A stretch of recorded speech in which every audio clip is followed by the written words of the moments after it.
been dealing with Health Canada as a lawyer since 1994. And, many years of that practice, half or more of my practice was occupied with basically protecting our access to natural products. And I understand them. And if you want to know what somebody's intention is, you look at their actions over a period of time. And it's been clear to me for a long, long time that Health Canada's end goal is basically to put us into a European model where we don't have access to meaningful natural products that, are effective. Now, the problem Health Canada has had is just over the years, Canadians have rebelled against various attempts. So, like 97, 98, there was a big citizen rebellion. And the health minister at the time, Alan Rock, backed down. And what Bill C-51 was, is it was this set of really harsh draconian penalties that literally wouldn't punish the natural health community or any practitioner or company. It would destroy. And they're meant to destroy, not punish. But when the penalties get too strict, you really are in tyranny, because then you can't resist. And tyranny is just absolute discretion, right? So where the government can just say jump and you have to say how high. It's like you can't give Health Canada literally godlike powers, and also powers to just order you to do anything. So if they wanted to destroy a company, they could order you to do like this really expensive and unnecessary testing. They could order you to run a double-blind clinical trial, even though, like, why would you do that? Even if you didn't have the product on the market, or said, well, I'll just withdraw. No, it doesn't matter. And if you don't, every day you don't comply, $5 million fine. But today, here we are exactly in the same place. So Health Canada just actually imposed those powers. It's legendary. The government knows and Health Canada knows Canadians didn't want those powers imposed on natural health products. So what did Health Canada do? They snuck it into the budget bill. Mm-hmm. So Bill C-47, the 2023 budget, sections 500 to 504, basically imposed those powers and penalties on the natural health product community. And that budget bill's passed quickly. They don't go to the Standing Committee on Health, which would know, wait a second, this is crazy, let's not do this. And so now it's already become law. So they basically pulled a fast one on us, thinking that everyone would just accept it. So this is time, like this is do or die. Because we're in a milieu where this is now part of harmonization with other countries. So, we're going to find ourselves in very short time, basically under, they're not calling it a treaty, but it's a treaty where, in certain situations, the World Health Organization can even direct our health policy. So like in small communities, there won't even be health food stores. And, in a big community, when you do find one, you've got your vitamins and minerals, with dosages that are really non-therapeutic, but not a lot of other products. And then what are your practitioners going to do? There's a problem even with the foundation of our drug laws. So in Canada, our drug laws, the Food and Drug Act and drug regulations. And the premise is, so the starting point is, anything for a therapeutic purpose is illegal. So we're in this situation where, all products are illegal, and then basically exemptions are granted in the form of a license. The reality is the effect of our drug law is to treat a serious health condition, it is illegal to use anything but a chemical that had a patent. The purpose of the drug laws are to protect intellectual property rights. They're not to protect health. So if you look in the Food and Drug Act or drug regulations, and I challenge you, you find anywhere where there's a duty on Health Canada to protect our health or to protect any part of the public interest. It's not there. Health Canada is not there to protect your health. Health Canada is there to enforce the Food and Drug Act and regulations. So, and remember, I just told you there's nothing in the Food Drug Act and regulations to protect health or to get good health outcomes. It's not there. So Health Canada, despite all their public messaging and even their name, their name is totally Orwellian, but they're there to enforce the Food and Drug Act and regulations. They're not there to protect our health. And, most of their budget comes from charging the chemical drug companies fees to get through this licensing process. We also have a a conflict of interest.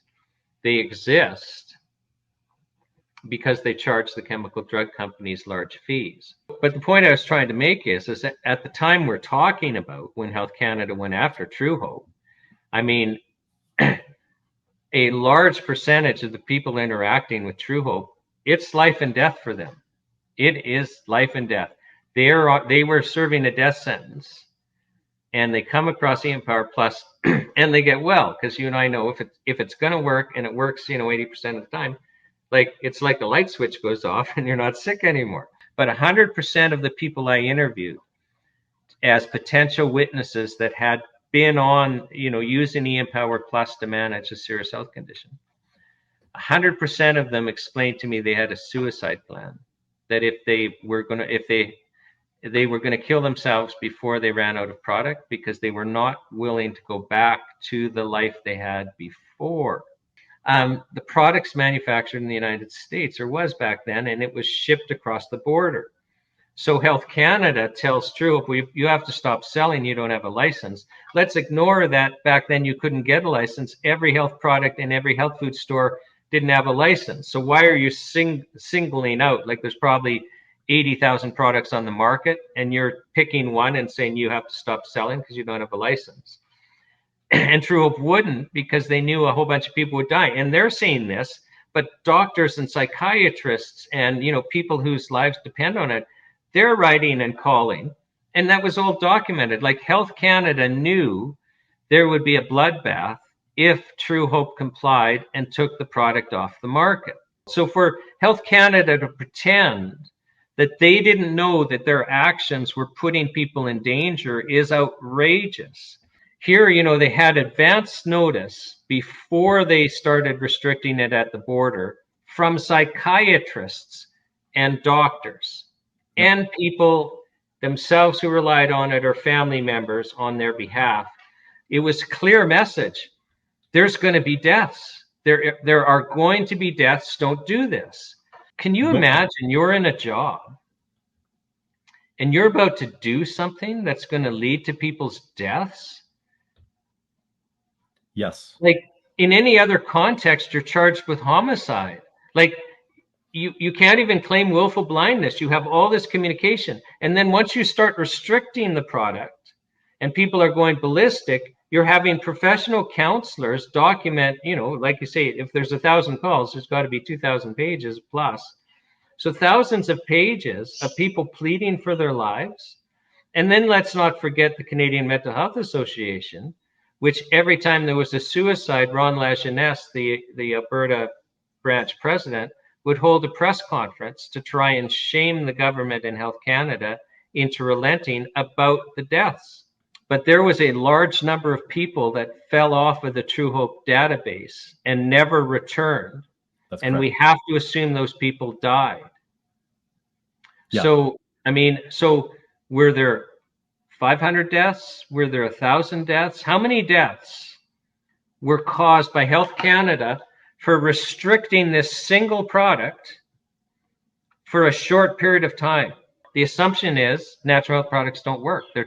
That's their PR reality. They don't come out and say it, but failed efficacy. Well, people will treat themselves with a natural health product for a serious health condition, and they're delaying getting proper treatment.